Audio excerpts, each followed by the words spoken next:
Hello, and welcome to the English chapter. I'm Avery. And I'm Zia. It's so great to be with you all today. We're going to talk about how to stop translating in your head and start thinking directly in English.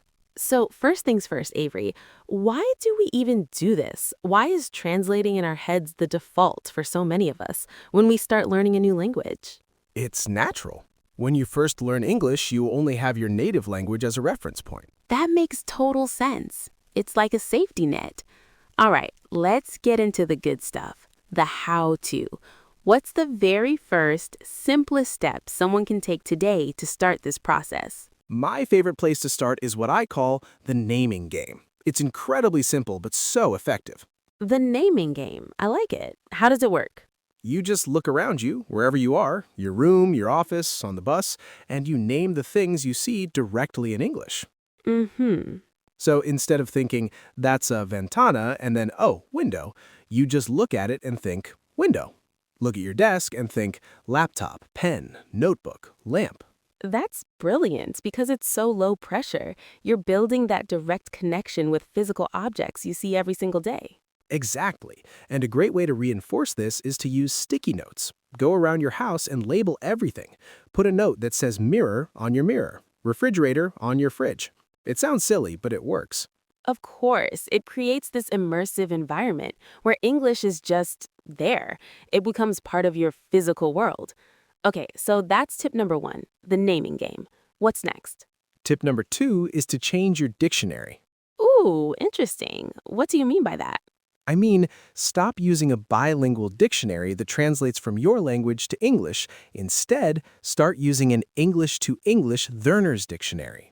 Ah, yes, like the Oxford Learner's Dictionary or Cambridge. Precisely. When you look up a new word, you're not getting a one-word translation. You're getting a definition in English, written with simpler words. You get example sentences, synonyms, and collocations. That forces you to stay in the English zone. You're not jumping back and forth between languages. You're learning about English through English. And it gives you a much deeper understanding of the word. Translation can often miss the subtle meanings, the connotations. An English-to-English dictionary helps you grasp the full context. That's a huge one. Okay, so we're naming objects and using an English-only dictionary. What's tip number 3? This one involves a little bit of writing. I call it the Think in English journal. A journal. Tell us more. Every single day, write down 1 or 2 sentences in English about your day. And the key is you must try to form the thought directly in English. So you're not writing it in your native language first and then translating it. No, never. You start incredibly simple. Maybe on day 1, you just write, today was a good day.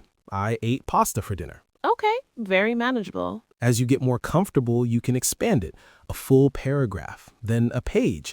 The goal isn't to write a perfect essay, it's to practice the skill of creating English sentences from your thoughts. Right, it's about the process, not the product.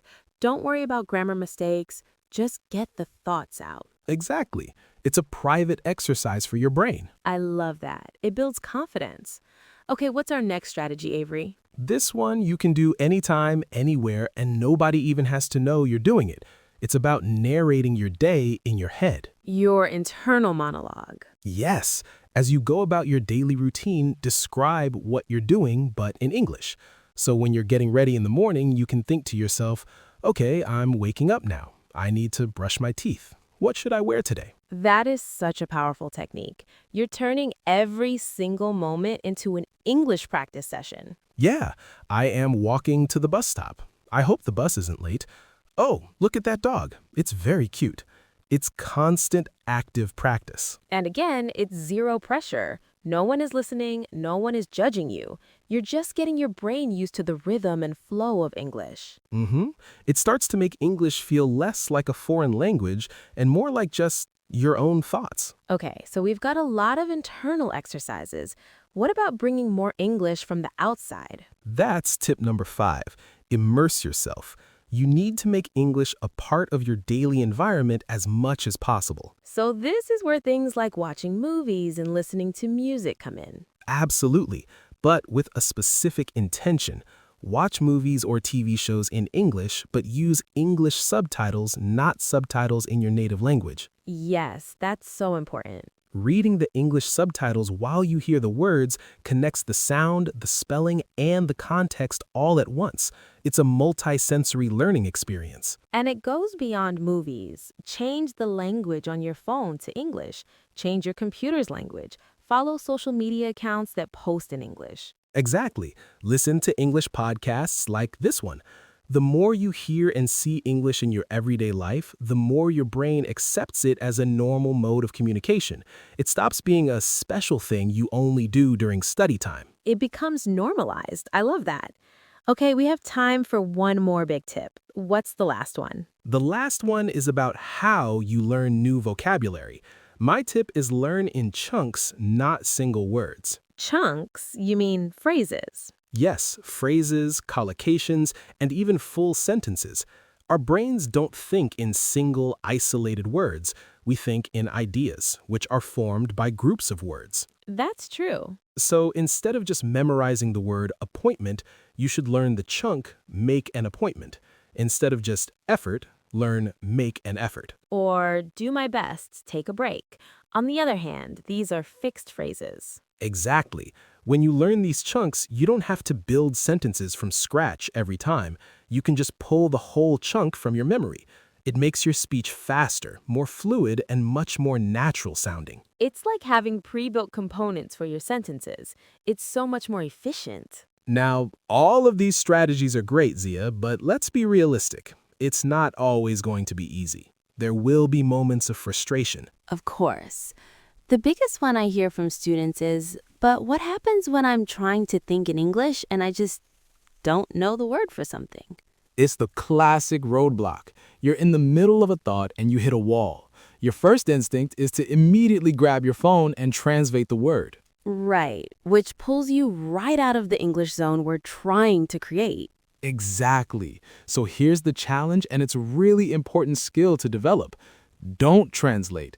Instead, try to describe the word using other English words you do know. Circumlocution, a fancy word for talking around something. Precisely.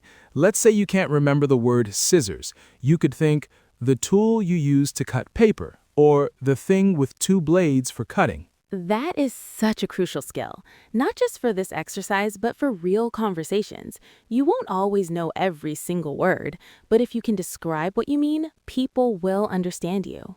It keeps you in the flow of thinking in English, and it's a great problem-solving exercise for your brain. You're being creative with the language you have. And the other big challenge is just patience, isn't it?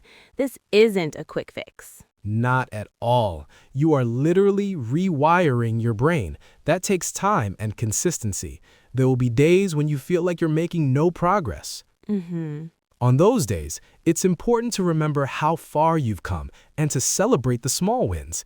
Maybe you had a short 2-minute internal monologue in English. That's a victory.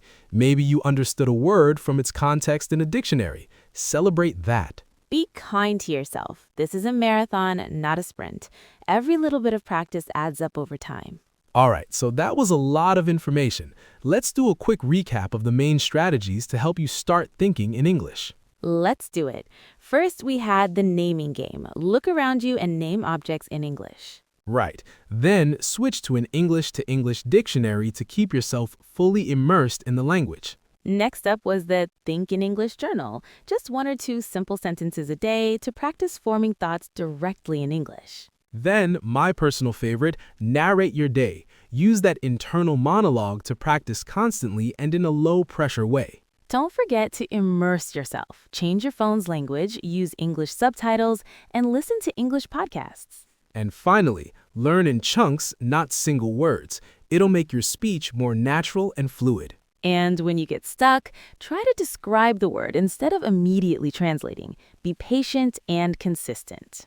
Our challenge to you, our amazing listeners, is to pick just one of these tips.